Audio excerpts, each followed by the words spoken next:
So this is section 10.4. So the first, and like I mentioned before, we're talking about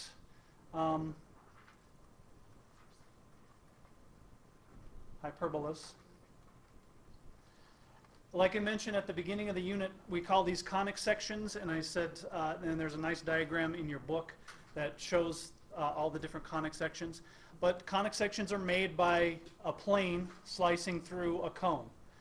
And for a hyperbola, our plane is parallel to the axis of the cone, so it cuts the cone into these two curves. So we're gonna talk about hyperbolas today. And ellipse, what we talked about last time, would be a plane that cuts off at an angle, one side of the cone. That's what would give us an ellipse. Parabola is for a plane that cuts through one side of the cone at an angle. So for a hyperbola, our plane cuts through straight down. For an ellipse, we cut through at an angle. And for a circle, we cut flat through the cone, and that would give us a circle. So all of our conic sections, the reason they're called conic sections is because they're generated from a plane slicing through a cone. So our definition of a hyperbola in the box there on the top right is a plane curve, generated points, and this says so moving. It's just all the points such that the difference of the distance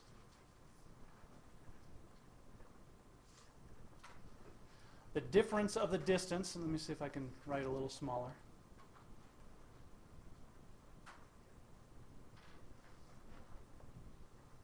The difference of the distances from two fixed points is constant.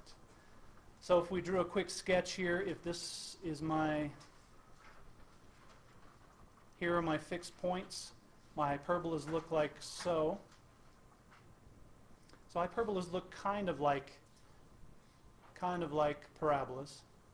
So if this is D1 and this is D2,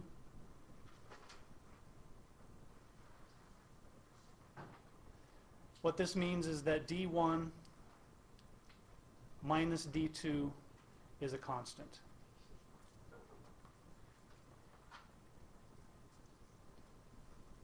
And this is a point on one of the hyperbolas. The fixed points are called our two foci, just like we've talked about with ellipses and parabolas. So this is a focus, and this is a focus.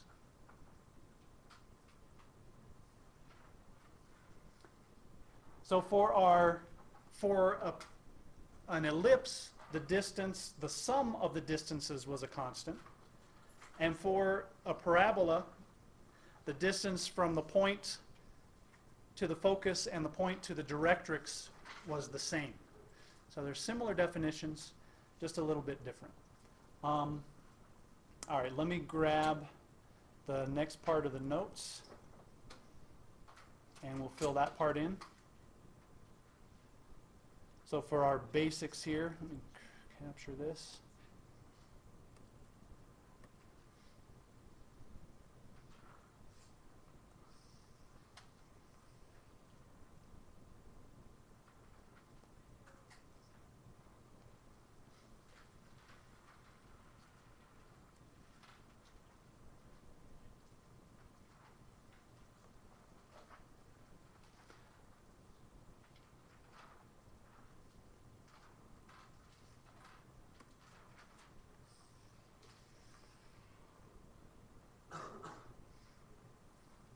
So just like for our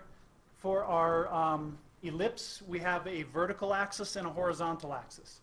So for a horizontal hyperbola, so our major axis, our axis is horizontal. We have a focus, we have a vertex, we have two vertices, and we have a center here.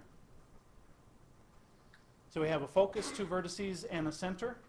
Our equation for a hyperbola with a horizontal axis is x minus h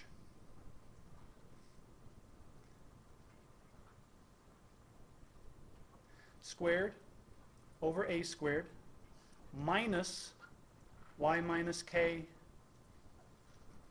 squared over b squared equals 1. So it looks very similar to our equation of an ellipse, except we have this minus sign here. The center of this hyperbola is hk. The transverse vertices, so the transverse vertices just means it's on our axis. The transverse vertices are at h plus and minus a.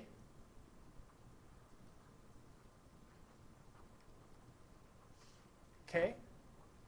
What this is telling us is we go from the center, we go over a units to the right and a units to the left to get to our vertices. Our vertices are where the hyperbola crosses the axis. Our conjugate vertices, we call this the conjugate axis.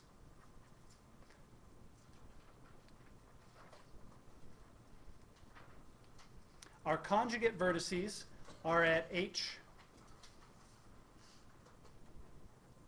and k plus or minus b. So from the center we go up b units and down b units to get our conjugate vertices. Now their conjugate vertices are not on the hyperbola, but we'll use these conjugate vertices in just a minute when we talk about our asymptotes. The eccentricity of our hyperbola, and we use E again, is C over A.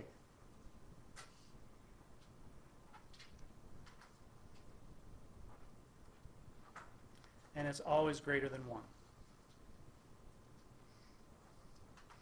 And our asymptotes, our hyperbolas, when we graph them, they have these crossing asymptotes here. So they get close to the asymptotes, but they don't touch the asymptotes.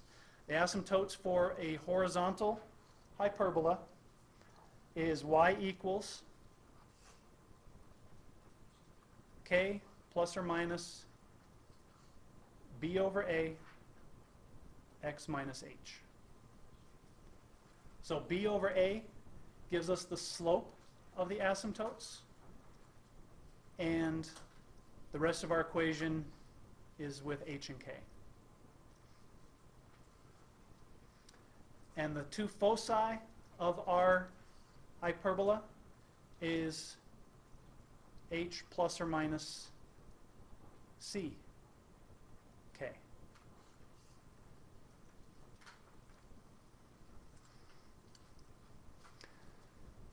So for the important things to remember for a hyperbola with a, b, and c, the equation gives us the coordinates of the center, h and k. If we move over a units along the axis, if we move left and right a units from the axis, that gives us the location of the vertices. So a is the distance from the center to each vertex.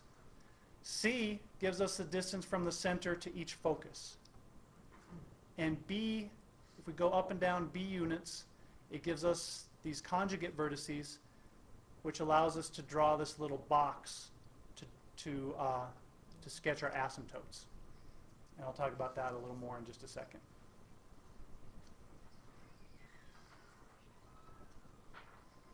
So we call this the axis or the transverse axis. The center, the vertices, and the focus are all on the axis. They're all on the same axis. Another thing you can remember is that the center is halfway between the vertices. And the center is also halfway between the two foci.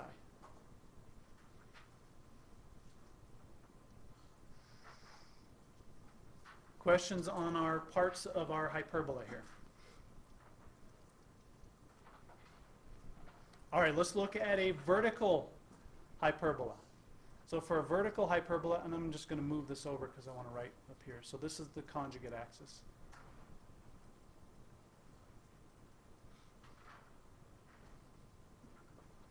So for a vertical hyperbola, our axis is vertical. And this axis is our conjugate axis.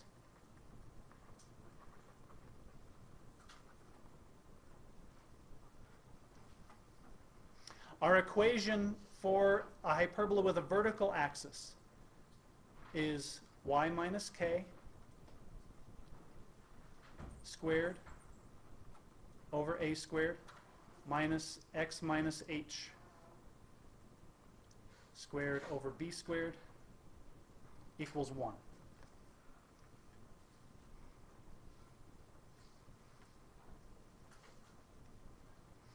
So notice the difference here. For vertical hyperbola, the y part of my equation is positive. For a vertical hyperbola, the x part of my equation is positive. And over here in the sidelines here it says for both types, a is always under the positive term.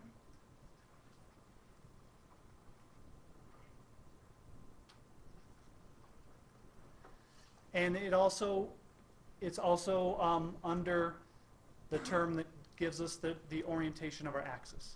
But a is always under the positive part. So notice here a is under the x, here a is under the y. Our center is still at HK.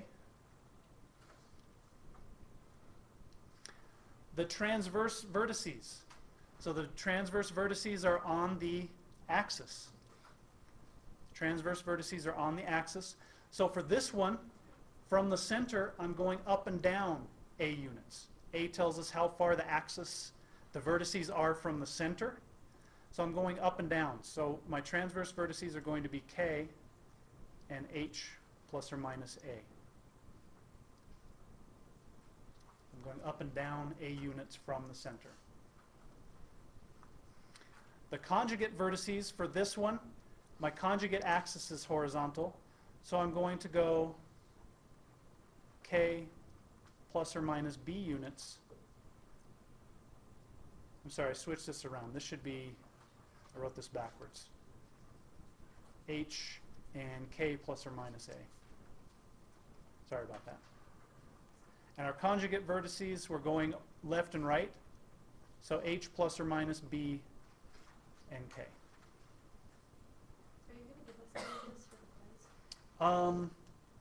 I need to talk to Miss Cunningham about this. I'm not sure right now. The eccentricity is still E is C over A, and it's greater than 1. The asymptotes. Our asymptotes are here. Our asymptotes for a vertical hyperbola. Y equals k plus or minus. The only difference in our equation is our slope switches around. So our slope is a plus or minus a over b times x minus h.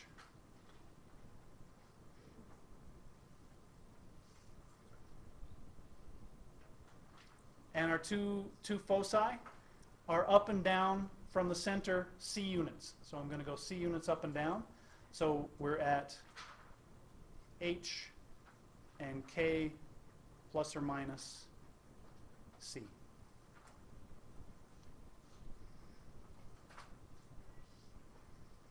And for both kinds of ellipses,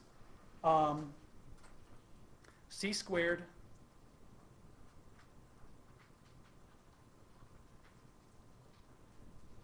is a squared plus b squared. So a little different than we had for the ellipse. C squared is a squared plus b squared. So we can tell whether or not horizontal or vertical hyperbola based on whether the x or y is positive.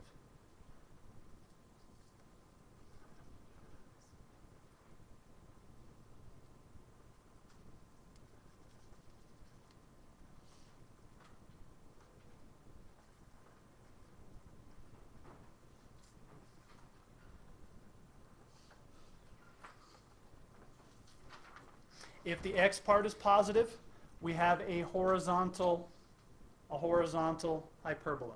If the y part is positive, we have a vertical hyperbola.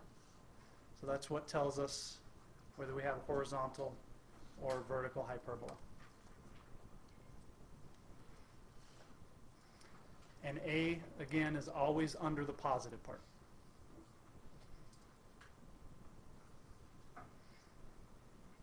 Questions on this so far? Do we have to memorize all of this with this? That's what I said. I need to talk to Ms. Cunningham about that, whether we're going to have any kind of note sheet for this one. We should. So just important reminders. A is the distance from the center to each vertex. C is the distance from the center to each focus. And B is the distance from the center to what we call these conjugate vertices. And what the conjugate vertices let you do is if you draw this little rectangle from each vertex, we go up and down from each vertex. We go B units up and B units down and draw this little rectangle. The asymptotes go through the corner of the rectangle. Same thing on this one. We go up and down from each vertex. We go over left and right B units, draw this little rectangle, and the asymptotes go through the corners of that rectangle. So this side of the rectangle is A units here, A units here. This side of the rectangle is B units and B units. Draw that rectangle, and our asymptotes go through the corner.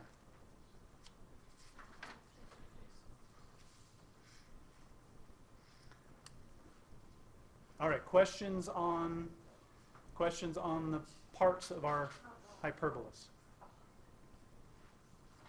Yes? Do you know where the corners of the rectangle are? That's something like how far out we should go? We go from the vertices.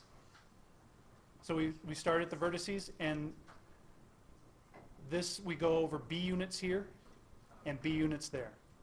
So this side of the rectangle goes at the conjugate vertices.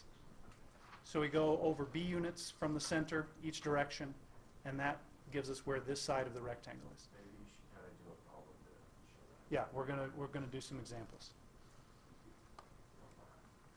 All right, so let me get the next part of the notes here, and we'll do a couple of examples.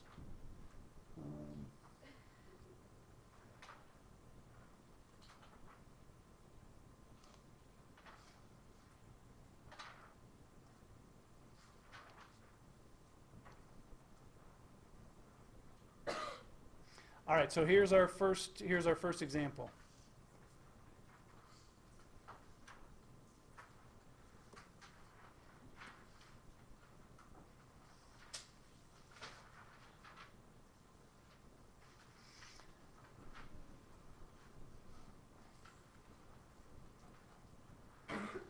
Okay, so for this, we want to find the equation, and we want to sketch the graph. And this tells us that we have foci at -1, 2, and 5, 2. So I'm going to go over here, -1, up 2. So there's a focus. And I'm going to go over 1, 2, 3, 4, 5, and up 2. And there's another focus. And our vertices are at 0, 2. And I'm going to do that in red. So here's one vertex. And over and up 2. So there are my vertices. So the first thing that I know, it gives us the focus, each focus, and it gives us each vertex. So the first thing we know is that we have, because of where the focus and the vertices are, is our axis horizontal or vertical? Horizontal, because our axis has to go through the focus and the vertices. So we know we have a horizontal axis.